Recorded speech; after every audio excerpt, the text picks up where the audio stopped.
Nais ko lang pong muling magbigay pugay dito sa dalawang batang kongresista na nagbibigay pag-asa sa buong bansa na meron pang kinabukasan ang ating bayan dahil hindi lahat ng politiko ay korap. Pinapakita po ni Congressman Miao Miao Barzaga at ni Congressman Leandro Leviste na itong mga politiko natin ay po pwedeng tumalikod sa kapangyarihan para yumaman at talagang manilbihan para sa bayan.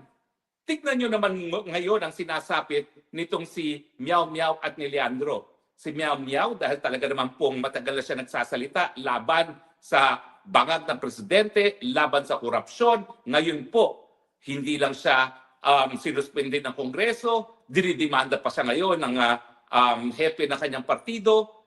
Kinakalaban ni Barzaga ang presidenteng bangag at ang pinakamayamang tycoon ng Pilipinas dahil siya ay matindi ang paninindigan na magbabago lang ang politika sa Pilipinas kung mawawala ang korupsyon at siyempre kaya naman may korupsyon sa Pilipinas dahil talaga namang pong hindi po nagkakaroon ng pagkakaiba ang kayamanan at ang kapangyarihan.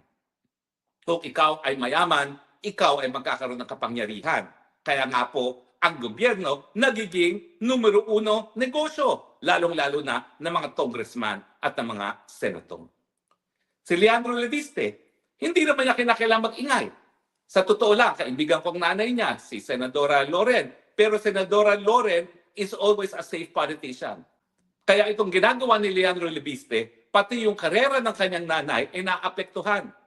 Pero hindi nagpapapigil po itong si Leandro Leviste. Dahil ang gusto lang naman talaga ni Leandro Leviste, matapos na itong kultura ng korupsyon, lalo na sa Kongreso, kung saan ang pangunahing pinagkakakitaan ng mga senador at congressman ay yung mga infrastructure projects.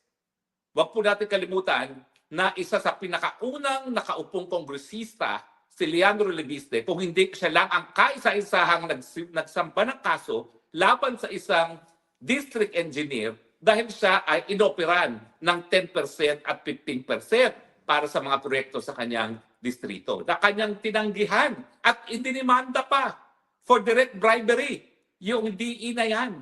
Samantalang lahat ng mga kongresista, pag sila'y nanalo na, naku, inaantay na ang bisita ng district engineer dahil alam na nila na ang kanilang kubra ay manggagaling sa district engineer.